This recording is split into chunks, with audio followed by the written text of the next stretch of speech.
So welcome back to ഉഷാസ് കുട്ടി ലോകം. കാന്താ ഞാനും വരാം തൃശ്ശൂർ പൂരം കാണാൻ. അപ്പോൾ എന്തായാലും ആനയെക്കുറിച്ചിട്ടുള്ള ഒരു നോട്ട്ബുക്ക് ഡിസൈനാണ് ഇത്. അപ്പോൾ ഇത് മലയാളത്തിൽ ആന എന്ന് ആന തന്നെ ഒരു വലിയൊരു ഗ്രൗണ്ടിൽ ഇടുകയാണെങ്കിൽ വാട്ട് ഹീ വിൽ ഡു.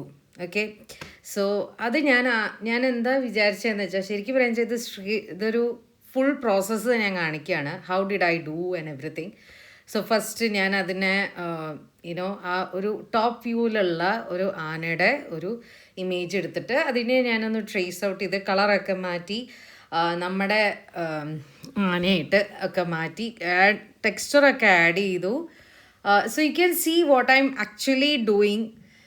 ഓരോ ടൂൾ എടുത്തിട്ട് എങ്ങനെയാണ് അത് ചെയ്യണേ എന്നുള്ളത് നിങ്ങൾക്ക് സ്റ്റെപ്പ് ബൈ സ്റ്റെപ്പ് കാണാം. എനിക്ക് തോന്നി this is a very good process and also screen റെക്കോർഡാണ്. സോ ഐ തോട്ട് ഇതെല്ലാവർക്കും ഇപ്പോൾ ചെയ്യുന്ന ആൾക്കാർക്കായാലും അതെ, ഞാൻ എങ്ങനെയൊക്കെ അത് ചെയ്യണത് കാണുന്നുണ്ടല്ലോ. So I thought this is a very good thing എന്ന് എനിക്ക് തോന്നി. സോ ആദ്യം ആനയുടെ കുറച്ച് കാര്യങ്ങൾ ചില എന്താ ഗിമിക്സ് പോലെയൊക്കെ വരച്ചു നോക്കി, ലൈക്ക് ലൈൻസ് ഹൈലൈറ്റൊക്കെ. ചിലതൊന്നും വർക്കൗട്ട് ആയില്ല. So I thought I do it and do something else. അങ്ങനെ പലതും നിങ്ങൾക്ക് കാണാൻ പറ്റും ഇതിൽ. ഈവൻ ചില നെറ്റിൽ പോയിട്ട് ഞാൻ റെഫറൻസ് ഒക്കെ നോക്കുന്നുണ്ട്, പേര് നോക്കുന്നുണ്ട്, ശരിക്കാണോ ഞാൻ ആനാന്ന് എഴുതണത്, അങ്ങനെയൊക്കെ. അപ്പോൾ പലതും നിങ്ങൾക്ക് കാണാൻ പറ്റും. ഗാലറിയിൽ വേറൊരു ഇതെടുത്തിട്ടാണ്, ഡോക്യുമെൻ്റ് എടുത്തിട്ടാണ് അത് ചെയ്യണത്. അത് ഞാൻ PNG ആയിട്ട് സേവ് ചെയ്തു. ആ വരച്ച ആനെ PNG ആയിട്ട് സേവ് ചെയ്തു. ആൻഡ് ഇതിലേക്ക് ഡോക്യുമെൻറ്റിലേക്ക് പുതിയതെടുത്തിട്ട് അത് ആഡ് ചെയ്തിട്ട് ചെയ്യാണ്. അപ്പോൾ ആദ്യം ഇങ്ങനെ ഒരു ഡിസൈൻ മനസ്സിൽ കണ്ട പോലെ അല്ല, വെറുതെ ട്രൈ ഔട്ട് ചെയ്യാം. ഒരു ബ്രഷ് ടൂള് ഞാൻ കണ്ടെത്തി, എനിക്കത് ഭയങ്കര ഇഷ്ടമായി. സോ ഐ തോട്ട് അപ്പോൾ എനിക്ക് ആ ഒരു നീലയും ഗ്രീനും ആ നീലയും കൂടെ വന്നപ്പോൾ എനിക്കത് ഭയങ്കര നമ്മുടെ ഈ കാട്ടുപ്രദേശത്തൊക്കെ ആനയൊക്കെ നിൽക്കുകയാണെങ്കിൽ എങ്ങനെയിരിക്കും, അങ്ങനത്തെ ഒരു ഫീല് വന്നു. അപ്പോൾ I started to add texture on it, like basically creating a lot of textures and making it realistic. അപ്പോൾ ശരിക്കും ടോപ്പ് വ്യൂവിൽ എങ്ങനെയായിരിക്കും എന്നുള്ളത്, ഒരു കാട് നിൽക്കുകയാണെങ്കിൽ എങ്ങനെയായിരിക്കും എന്നുള്ളത്. ആൻഡ് ഓഫ് കോഴ്സ് ഇതിന് പേര് എഴുതണമല്ലോ. അതാണ് തോന്നുന്നു ഞാൻ ചെയ്യാൻ പോണത്. അതിനാദ്യം ചെയ്തു ആൻഡ് ലൈറ്റ് അതിൻ്റെ ആ ഡിഫറൻസൊക്കെ മാറ്റി, ടെക്സ്ചർ മാറ്റി. എഗെയിൻ ഞാൻ ആ ടെക്സ്ചറിനെ ട്രാൻസ്പെറൻ്റ് ആക്കി.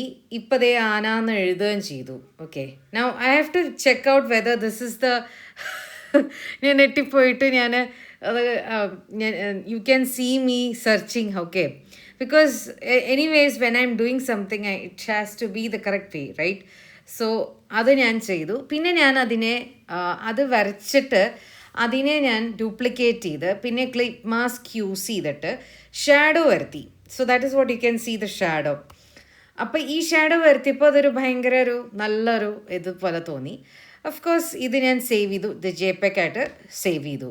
ആൻഡ് ഓഫ് കോഴ്സ് ഇനി ഓരോ ബുക്ക് വൈസും അതേ സെയിം ഇതിൽ തന്നെയാണ് ഞാൻ ചെയ്യുക. അപ്പോൾ അതാണ് ഇതിപ്പോൾ ഇൻസൈഡുള്ള ആനയ്ക്കുള്ള നോട്ട്ബുക്ക് ഇൻസൈഡിലുള്ള ഫ്രണ്ട് പേജിൽ എങ്ങനെയാണ്.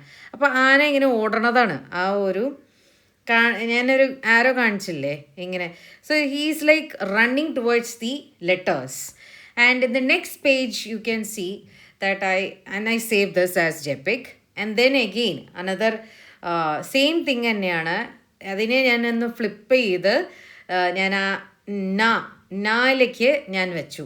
So that became the back cover design.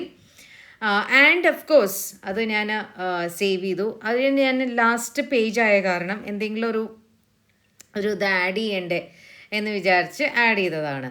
ഒരു ഷെയ്ഡ് ആഡ് ചെയ്തു എന്ന് തോന്നുന്നുണ്ട്. Yes, a small shade I have had in a different manner.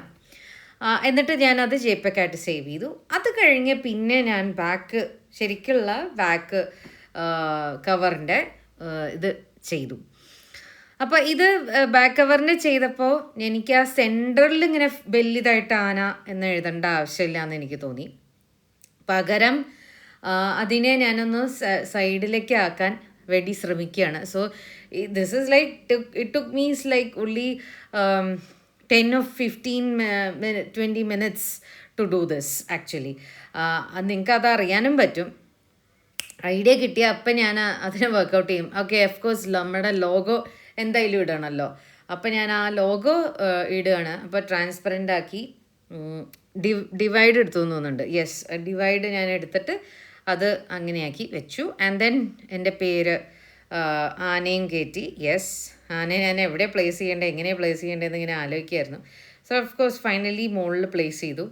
അത് കഴിഞ്ഞ് ഉഷാസ് ക്രിയേറ്റീവ് സ്പേസ് എന്ന് പറഞ്ഞിട്ട് നമ്മുടെ വെഞ്ചറിൻ്റെ പേര് എഴുതണം. അത് ടെക്സ്റ്റ് ഞാൻ അതിൻ്റെ ആ സാൻ സെറിഫ് അല്ല, സെറിഫ് ഒരു ഇതുണ്ട്, ജോർജിയ എന്നാണ് ഇതിൻ്റെ പേര്, ഈ ഒരു ഫോണ്ടിൻ്റെ പേര്. അപ്പോൾ ഞാൻ അതിനെ അങ്ങനെ എഴുതി. ദെൻ ഓഫ് കോഴ്സ് അത് സ്ക്രീൻഷോട്ട് എടുത്തു. And this is how the final thing is. ഫ്രണ്ടിൻ്റെ ഇൻസൈഡും ഇങ്ങനെയാണ് ഇരിക്കുക. നല്ലൊരു എന്താ പറയുക, സിമ്പിളാണ്. But at the same time it gives a lot of effect because it's ആ കളർ കോമ്പിനേഷൻസും ടെക്സ്റ്റേഴ്സും നമ്മൾ ഉദ്ദേശിക്കുന്ന ആ ഒരു രീതിയിലേക്ക് എത്തിയപ്പോൾ ഐ എം വെരി ഹാപ്പി. അപ്പോൾ അത് മോക്കപ്പ് ഡിസൈൻ പോലെ ബുക്കിലെങ്ങനെ അറിയാൻ പറ്റും എന്ന് പറഞ്ഞിട്ട് അങ്ങനെ ഞാൻ ചെയ്തതാണിത്. ബുക്കിൽ ഫ്രണ്ടും ബാക്കും, പിന്നെ ഇൻസൈഡും ഇൻസൈഡ് ഫ്രണ്ടും ഇൻസൈഡും ആ ആന എന്ന് എഴുതില്ലേ, ആ ഒരു രീതിയിൽ അതിനെ ആനയൊക്കെ പ്ലേസ് ചെയ്തപ്പോൾ നല്ലൊരു രസമായിട്ട് വന്നു. So this is the design that I did for ആന. ആൻഡ് ഓഫ് കോഴ്സ് നമ്മുടെ ബണ്ടിലൊക്കെ ബണ്ടിൽ ക്വയറീസ് ഉണ്ടെങ്കിൽ of course you can WhatsApp me. So thank you for joining me into this kutti Anna video.